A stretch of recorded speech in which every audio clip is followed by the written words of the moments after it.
Back with Grand Tactician Civil War Union Campaign.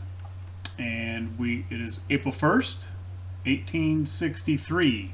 Winter is over and we're about to get into the 1863 campaigning season. Most of the winter I had proceeded through off camera, mainly just letting the armies recruit, doing a little bit of moving around, a little bit of reorganization. There was one, it wasn't completely quiet, as y'all saw in the last episode. But that was a few months ago in game time, so let's just go through and kind of review the bidding here on what's going on in this campaign. The overall picture, we've now increased to federal major advantage.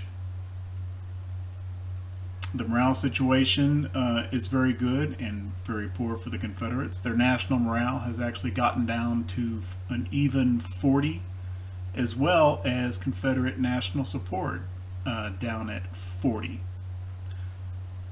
The victory condition, winning the campaign, is getting national morale down to 25. So we don't have that much further to go. We're about 75% of the way there. Yeah, 70, 75. Yeah. We are way more than halfway to forcing the Confederacy to sue for peace.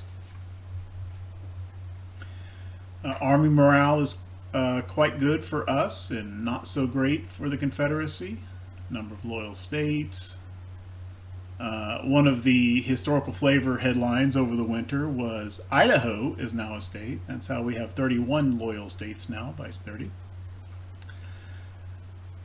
The Confederacy has instituted a draft, not just the initial draft, but the second draft act as well. I don't remember the exact name of it, but there's 2 stages to conscription, and they have implemented both. As a result, they've come back up in overall manpower. We're at about 375, and they're at about 325 overall. So number of soldiers in the field, not that far apart. That is, of course, because of the draft, and that's feeding back into the much lower Army morale. Of course, a big chunk of that is most of the battles have been Confederate losses. That's a big piece as well. Actually, is there a tooltip here? Not really. Not as far as modifiers. They have continued to do a lot of naval building, now up to 135,000 tons, either on the water or building in shipyards. And there have been increasing attacks on our blockade fleets. I'll cover that more when I kind of go over Navy stuff. Still got this gap in military experience. Both armies are getting pretty experienced now. Total casualties, of course, over this entire war, the Confederates have taken about twice as many as we have.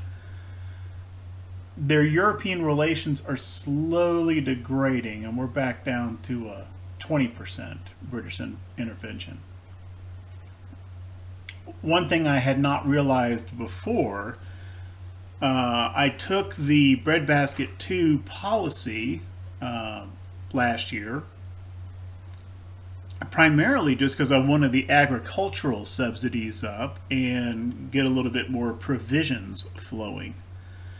A secondary effect is that it improves European relations, but the tooltip for that policy does not explicitly say lowers intervention chance, but apparently it does. So that's another benefit of breadbasket that I was not aware of. So that's a happy surprise. I mean, on the one hand, it kind of makes sense, right? If you improve European relations, that decreases intervention. I get that. However, relations and intervention chance are, while related, they are separate. And a lot of the other policies explicitly say this policy lowers intervention chance. Breadbasket does not. But it has that effect regardless. So that's cool. Trade warfare, the blockade is continuing to have its effect. And of course, with our industrialization investments, the mismatch in weapons production is overwhelmingly in our favor. And all this adds up together to a federal major advantage. My hope, I think, my very realistic hope, strong enough to be called an expectation, is that we should win this war in 1863.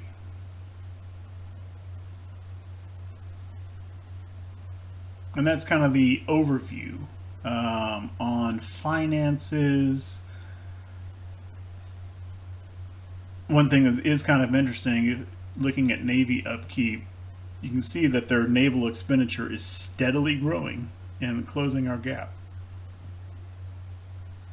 And again, like I've said several times before, I don't know exactly where and what kind all these ships are. Although we are seeing some more naval activity, which I'll talk about in a minute. And there was one other thing in finances that I wanted to show, and I can't remember what. Yeah, here, recruitment. The Confederacy, I think right around here, must have been when they imposed the draft, because their recruiting budget shot way up. This is a negative. So a downtick is actually an increase in expenditure. And over the course of the winter, they have been spending more money on recruitment than the Union has, and even now it's about equal. So we do not have an enormous fielded manpower advantage. However, I think we'll be all right. And one thing I alluded to at the start of the campaign many episodes ago was there's really no reason not to just peg every single subsidy at very high all the way to the right and then just forget about it. And now much further into the campaign, when we've had policy increases, industry is up high, and even now you can see the total expenses on subsidies, even now in 1863, is only $5 million, which is a drop in the bucket compared to all this other stuff. We're spending over $40 million just on having a government of the United States. We're spending 5 times as much on just interest as we are on subsidies. Over $200 million in Army upkeep. And that's with, I think, a fairly restrained approach to Army expenditure. We don't have that much more than the Confederates, and we have not implemented a draft. We still have an all-volunteer Army. And this is what? Like 50 times more, over 50 times more than subsidies. You get the idea. Playing around with these subsidy sliders is really just kind of irrelevant. Just peg them at very high and just leave them there. Is what I do. I'm not telling anybody how to play this game. On policies, I had talked about before, I really didn't see anything that I liked a whole lot as far as acts that are available. I had thought that by April 1863, this next tier of policies would be unlocked. This is time gated. It hasn't unlocked yet. As soon as it does, I intend to go for government and military policies. I am down to double B. It's double B plus, but we're getting a little low on the credit rating. So I'm kind of starting to think about this war bonds act a little bit. Not quite there. If we drop to like BB minus, I probably will. But I'm kind of waiting for this government funding policy to get unlocked. I'd rather do this because the War Bonds Act, I get that +2 credit rating boost, but public wealth drops. And right now, back to finances, we've got mediocre public wealth, which in this game, especially at this stage of the game, that's pretty good. And I want to keep it up if I possibly can, because this feeds into, if you've got public wealth at a decent level, I think that feeds back into, it doesn't specifically say in the tooltip, but I think that's got to feed back into support and tax income. Although I would need to implement a income tax in order to take direct advantage of that.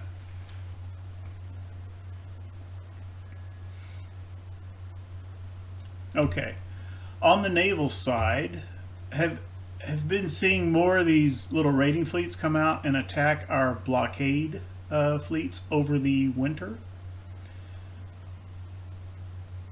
All those battles we've been winning. However, getting more and more cases where they come out and fight not just one but even two battles. They lose, they retreat, they get some ships sunk, maybe one or two captured. I'm not seeing as many captures as I did earlier in the campaign though. But it's driving their readiness down, and I've had a couple cases of these fleets going below yellow readiness, thereby interrupting the blockade. Charleston blockade is a good example. They're green again and are blockading, but they went several weeks just very recently of being too low readiness to blockade. And this is an appropriate spot to talk about something strange that happened over here. There is no Texas blockade fleet on station. Fleet came out from Galveston or maybe Sabine Pass, either way. And the Texas blockade squadron got hit with several battles in a row, which they won, but their readiness was driven full red, not just in the red, but like 0. And they retreated off station. Matter of fact, the last time they got hit, they didn't lose any ships, but just because of the readiness, it was adjudicated the Confederacy did get a victory here.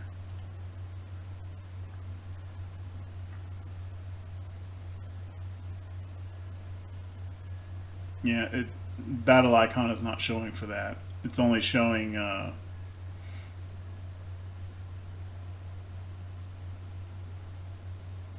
federal victory, and that's back in April. So that's an old monument. In any case, this fleet, because it's way down here in the Gulf, I guess, and there's no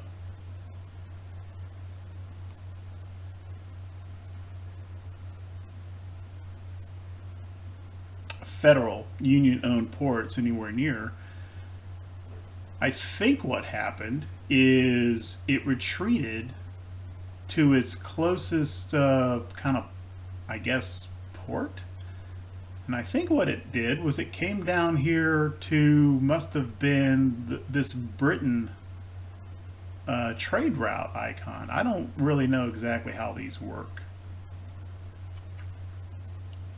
But right now, if I click on the Texas Blockade Squadron, it comes way up here to the corner of the map. This squadron is off the map. It seems to be in decent shape again. They're full readiness. They got 6 ships. They're sailing along, but they're off the map. I gave it a movement order just to get it back on the map. I just told them to come here off of the Virginia Capes, which the movement order is there. I assume that they are coming this way, but I don't know how long it's going to take them to get there, or if they're kind of bugged out and are never going to show up. There are steamships in this squadron, and they are out of coal, so they may not be moving.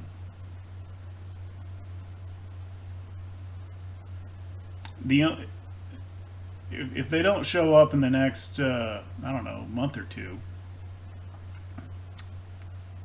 I think I'm just going to disband this squadron and send the ships back into the pool and reform another squadron. The only reason I haven't done that outright is because this force had fought enough battles to have actually gotten a perk. And so they have a blockade perk, which is why I'm kind of resisting just disestablishing and reforming another squadron.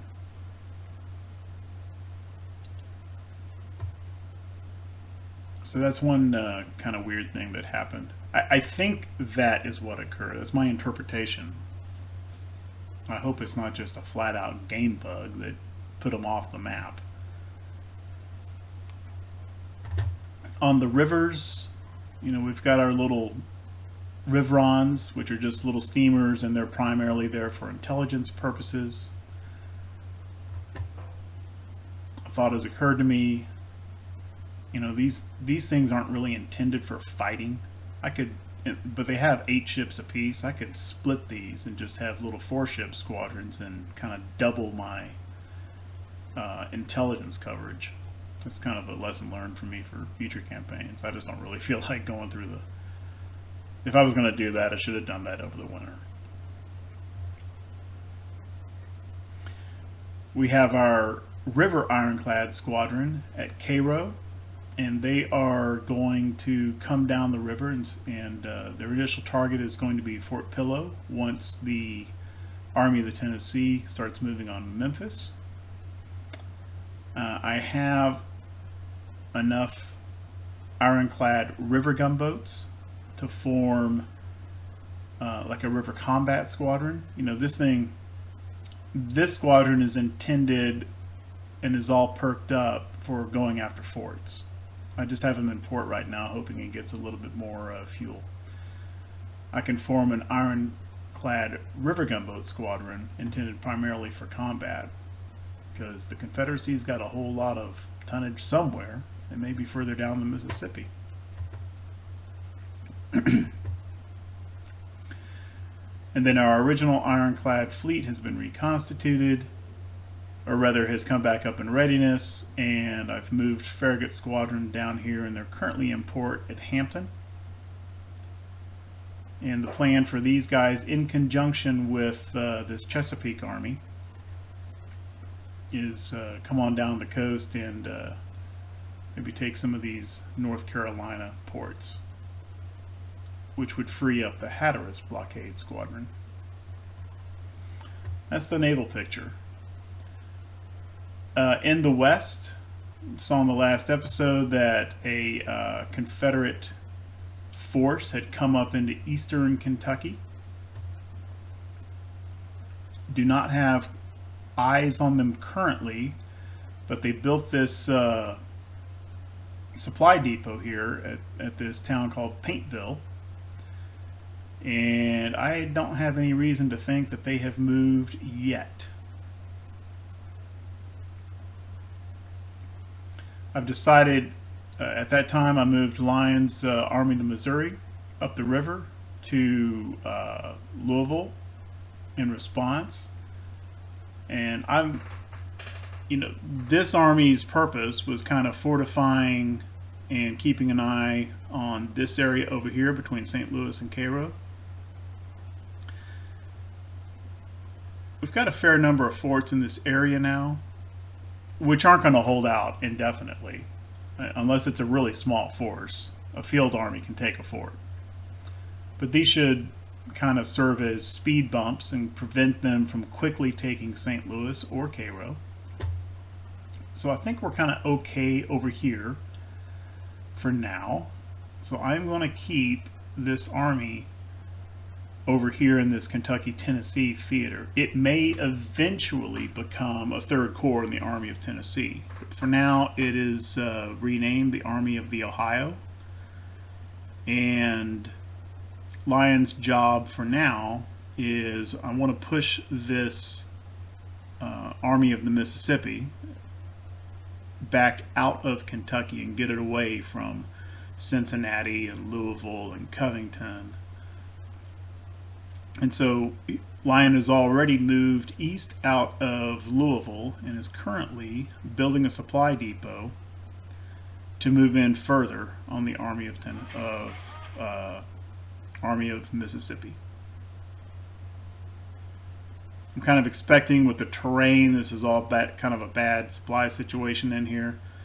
So he's kind of moving them forward in jumps and building depots along the way.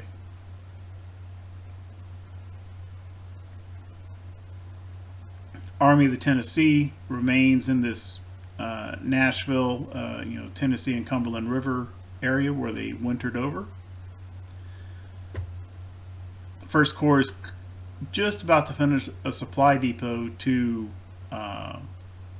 support further operations. I've already moved the Army HQ down across the Cumberland River to Charlotte, Tennessee, for further moves to the south and to the west. Kind of my overarching idea for what to do with this army and what to do in this theater is, I want to address this Eastern Kentucky situation, and what I hope to achieve over 1863 is for the Army of the Tennessee to move down kind of along this axis, take Fort Pillow, take Memphis, and kind of, they're currently sort of on this Cumberland River line, and move them down and at least Memphis, hopefully Corinth and Decatur, and get them down kind of on this South Tennessee borderline.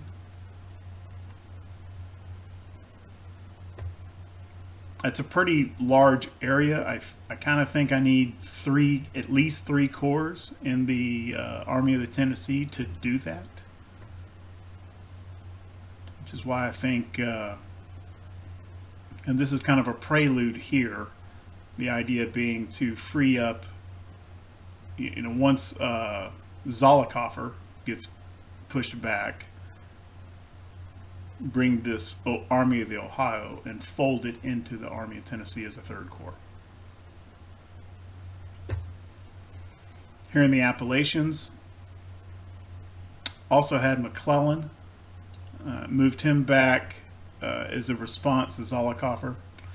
He's been plussed up and is now in the full corps organization, 3 divisions of 9 brigades total, 6 batteries, 2 cav brigades, which has kind of emerged as my standard organization at the corps level.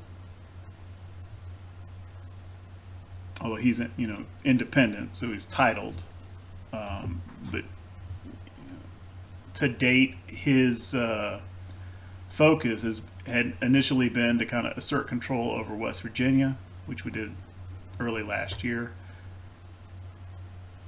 But now my idea for him is to come down or come up the Shenandoah, cross over, and then start moving down the Tennessee Valley and eventually take Knoxville.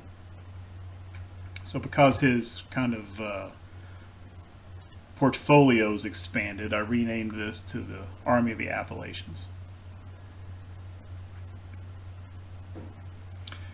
And that brings us, before I talk about the main armies, I already talked about how the plan for the Chesapeake Army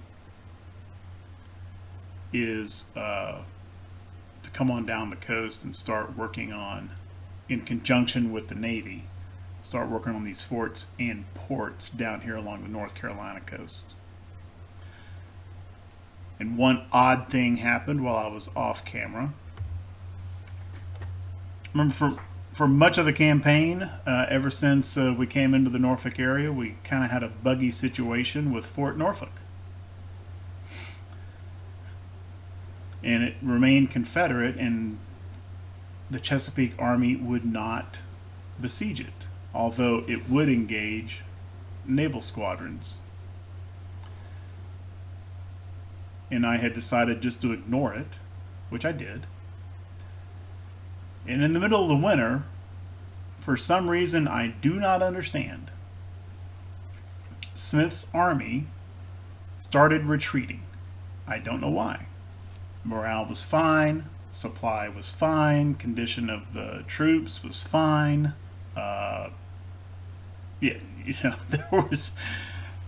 There were no negative modifiers indicating why, but they just started retreating.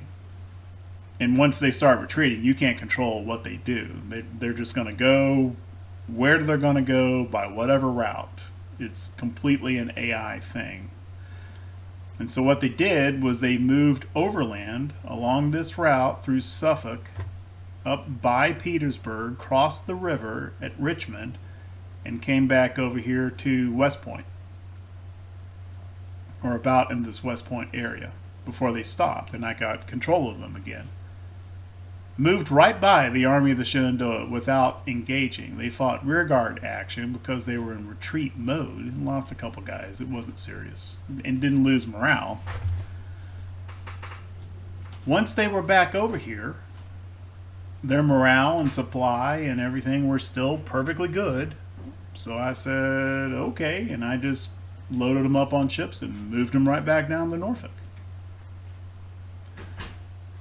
They came ashore here. Once they got here, then they did besiege Fort Norfolk and almost immediately captured it. So earlier in the campaign, when I was trying to get this army to besiege Fort Norfolk, I even moved them away a little bit and then moved them back, and they would not besiege it. I guess my lesson learned there is you got to move them further away. Just getting the intended target outside of this smaller combat radius is not enough. But once they moved far enough away that they were outside the command radius and then came back in, they besieged this fort no problem. I think maybe their presence right by a Confederate fort, that for some reason they weren't visibly besieging, I think somehow that played into the why they retreated in the first place. I don't need these monuments on anymore. Anyway, so that long-standing irritation is now resolved, and I've got way too many forts in the Norfolk area, but it is what it is. Okay, and finally that brings us to the main confrontation here. We've got the Army of the Potomac spread out here along the James River line, and the Army of Northern Virginia, mostly south of the river. Here's the HQ here. That's where Lee is.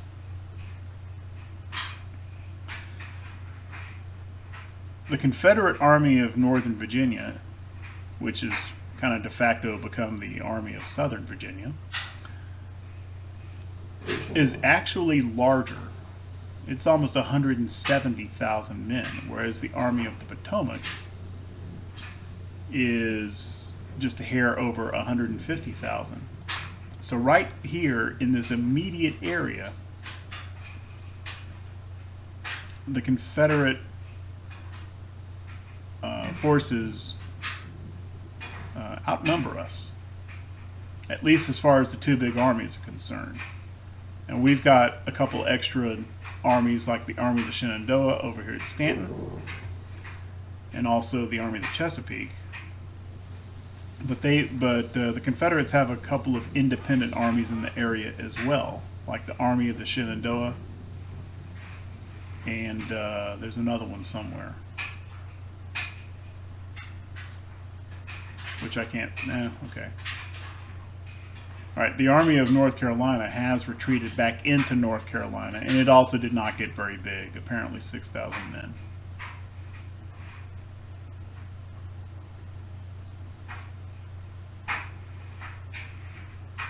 But the ANV is spread out all over the place. You know, they've got a corps all the way down here at Raleigh. I'm not too worried about basically the equity in the size of the forces. I think with our morale and our firepower and the quality of a lot of our units, I think we'll be fine. And the basic plan for the campaign as it opens up here is for the Army of the Potomac to push on. We're currently on the James River line and push the Confederates down below this river line, the Roanoke. And in so doing, capture Petersburg, which is the last Virginia town remaining, city remaining, and ensure that we hang on to Lynchburg, which frankly I'm kind of surprised that the Confederates didn't take this, because I wasn't really in a position to prevent them from doing so.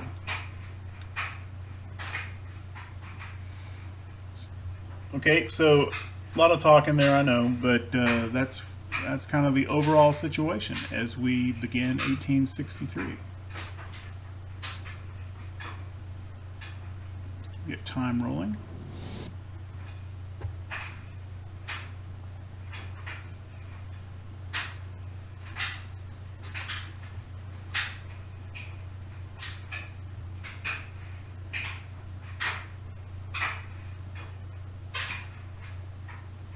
Actually, I guess I should get these guys moving.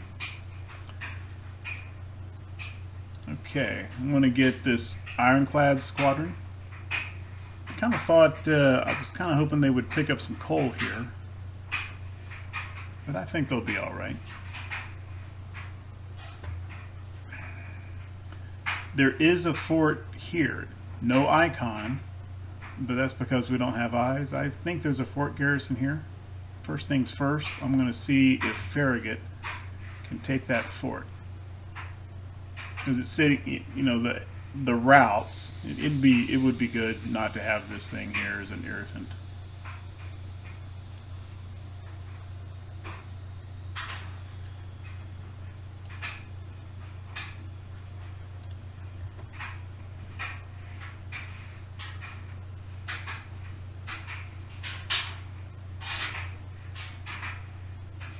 And I don't necessarily have to move the Chesapeake Army via sea.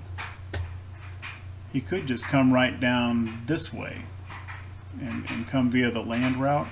I think I want to take Petersburg and get the Army of Northern Virginia pushed back a little bit before I do that. And so the question is, do I push directly right in on Petersburg? Or do I come over here and kind of secure this flank toward Lynchburg first? I think I like the idea of coming over here.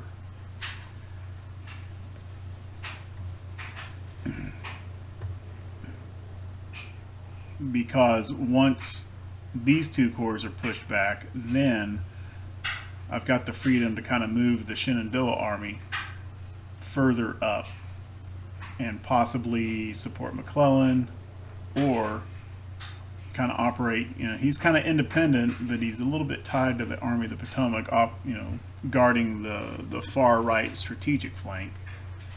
So I may bring Patrick up to Buchanan and then maybe occupy Lynchburg. Maybe build a fort there.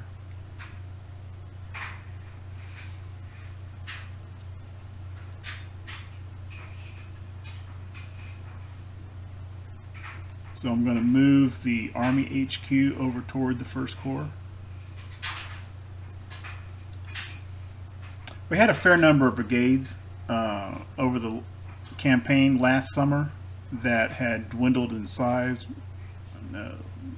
Most of those had come back up in recruiting over the winter. our manpower pool of volunteers is up around 75K, so our manpower situation is very good.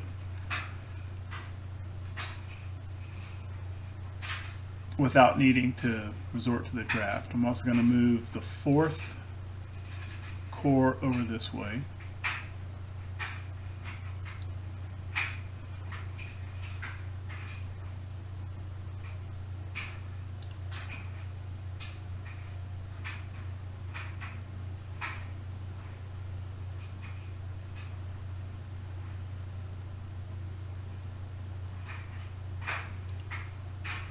And Sherman's 5th Corps.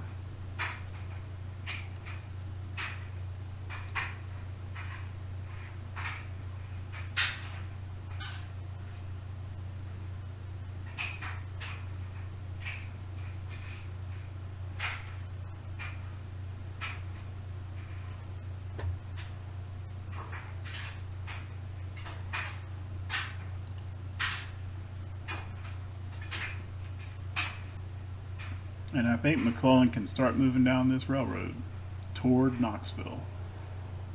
Let's move him. Let's not have him outrun his supply. There is a depot at Abingdon. Let's move him to Abingdon proper.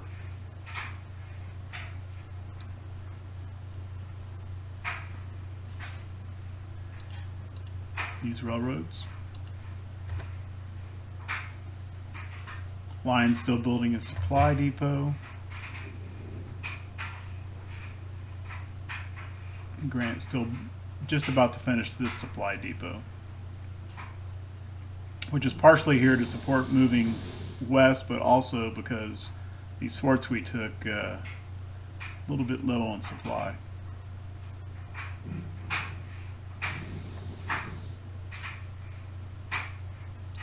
Okay, time rolling.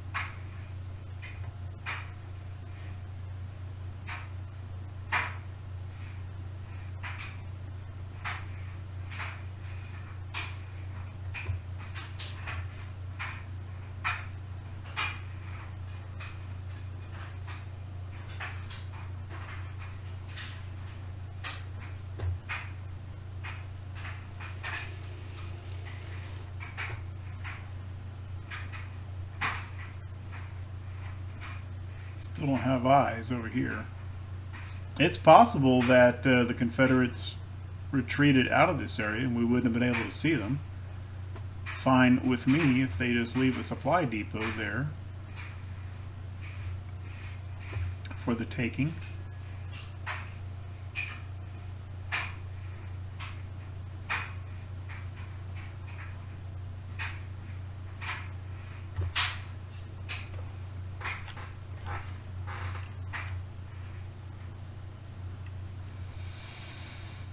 Army HQ on station Farragut.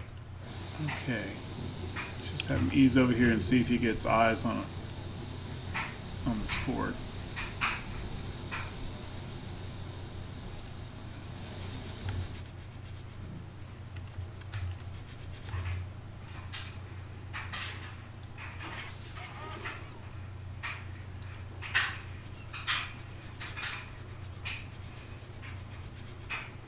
Oh, he's got a perk. Limelights, Amphibious Attack, Amphibious Attack 2, actually.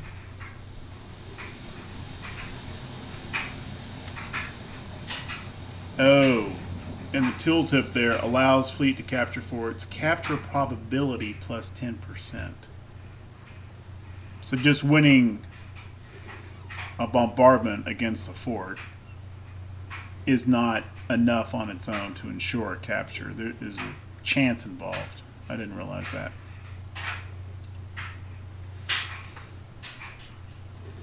Let's get him a bombardment.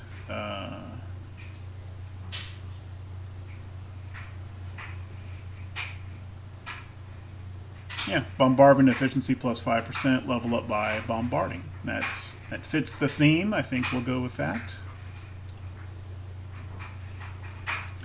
Maybe there's not a fort here. I think we would see it if there was.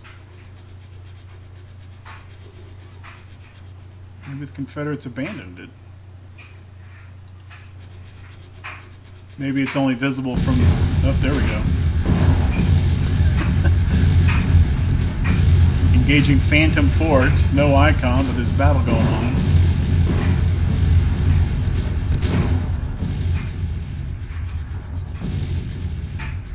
Fort Hatteras. Okay, should be in our favor. They're nervous. Only 47 men, 12 fort firepower.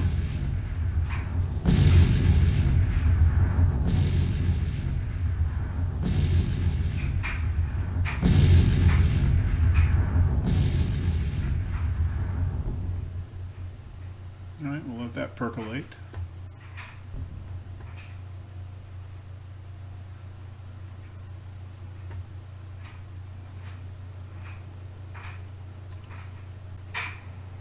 Sherman and Keyes are both on their destination.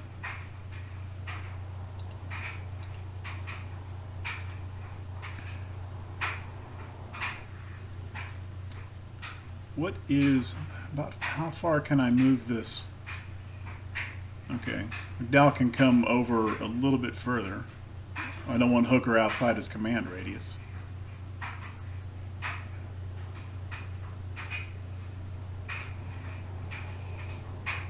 Probably come to about here.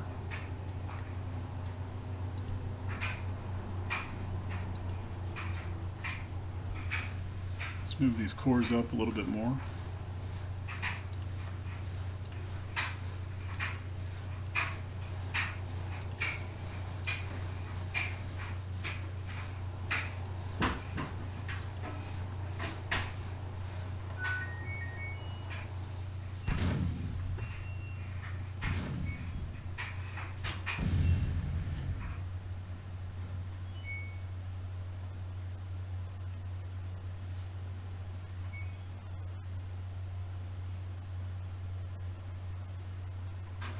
Okay, we have this supply depot now.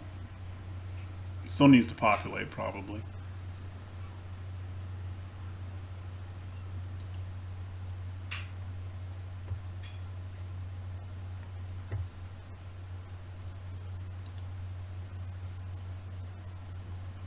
Let's move Grant's HQ up to this ferry location.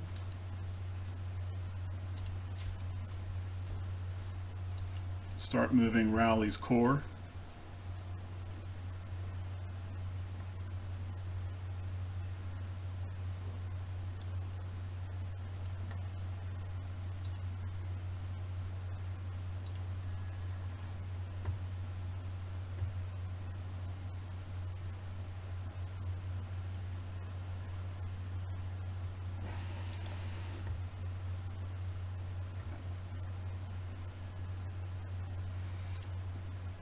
McClellan's still got good supply. No, I need to. There we go.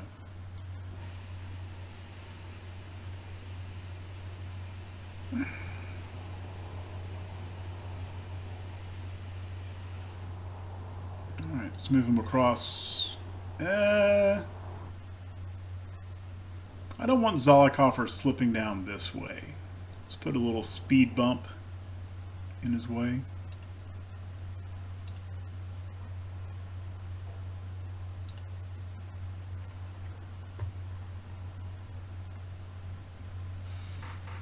So we'll hold McClellan here to block this route until this fort is built and or the Army of the Ohio moves in and pushes on Army of the Mississippi. If in fact they are still there.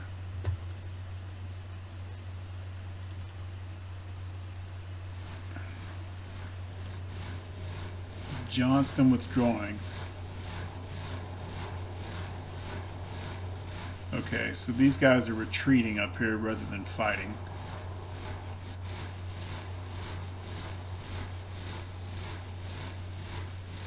Yep. I like having scout on. Okay.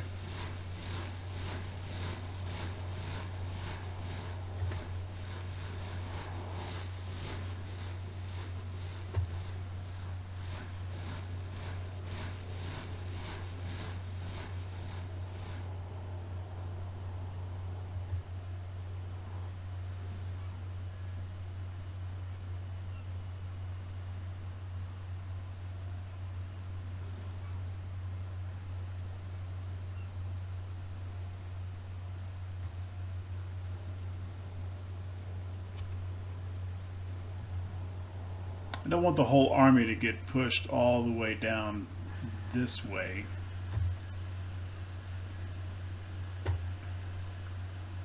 If these fellows are retreating, I think that this supply depot will support. Is this a two? Yeah.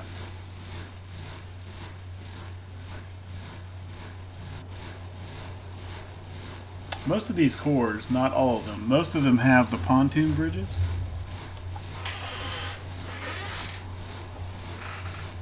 Although I don't think, well, this is the 4th and 5th, they don't.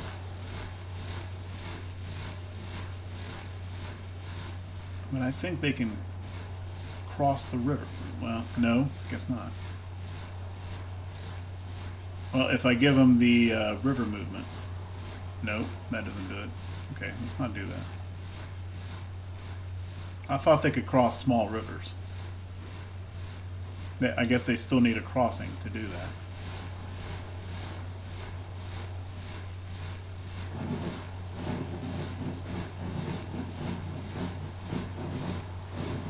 Let's go ahead and push them up a little bit more. Just one of these corps.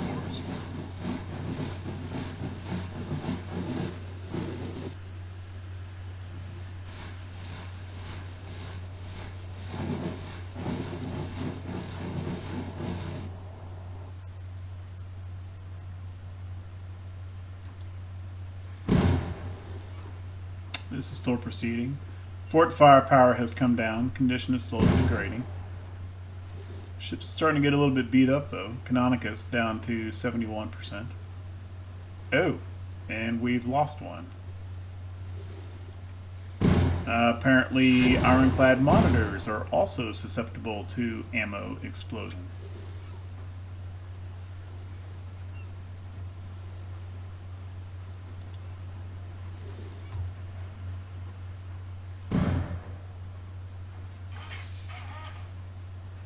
Johnston withdrawing again. I guess Joseph Johnston must, or possibly Albert Sidney Johnston, must be in command of the ANV now.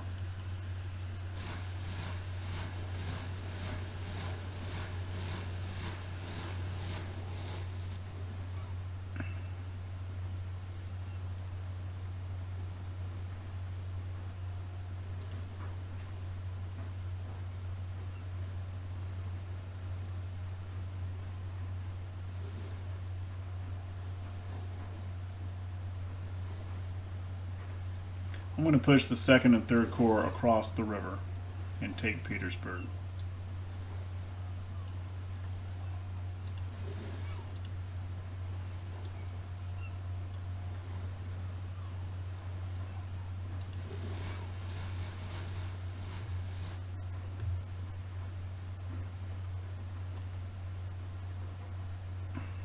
The general trend of the ANV is moving to the southwest, kind of toward, I think this is Raleigh and Greensboro.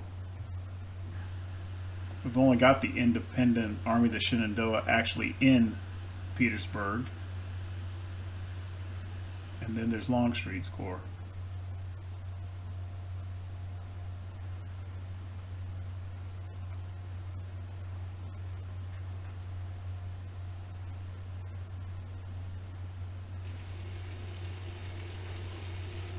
And the Army of the Shenandoah is retreating, which makes sense. Okay, let's move into Petersburg itself.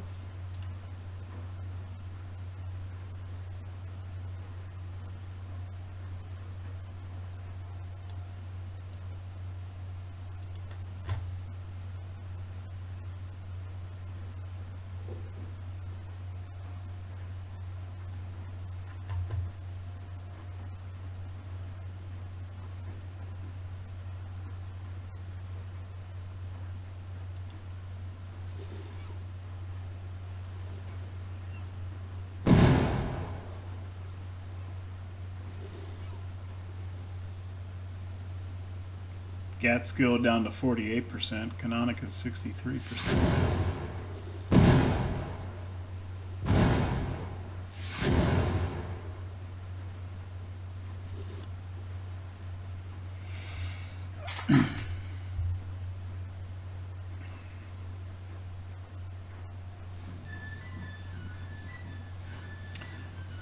I forgot to mention during the discussion of naval, still have a bunch of seagoing ironclad frigates building. They've been building for a long time. They take a long time. They're only up to 70%. Still 131 days from completion. That's another 4 months.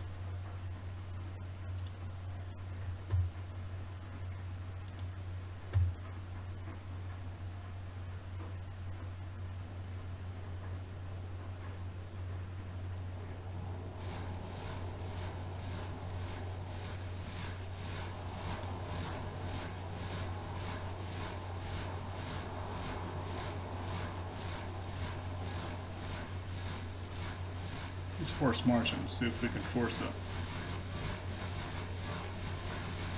Nope, still pulling back.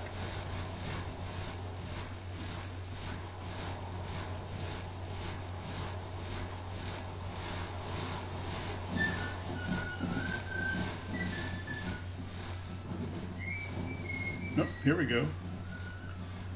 Okay, here we have actually taken Petersburg, and that seems to have made the Army of the Shenandoah now apparently under the command Henry Jackson. Has this army been under the command of Henry Jackson the whole time and I just assumed it was Stonewall? Maybe so. Anyway, it looks pretty even, about 50,000 men for 60,000. We've got almost 10,000 cav. And a little bit more for the Confederates, but I think this is a pretty even engagement, which we will fight in the next episode. Thank you. It'll probably, I'm guessing it'll probably be on the Appomattox map. We'll see. Battle of Petersburg next time around. Thank you for watching.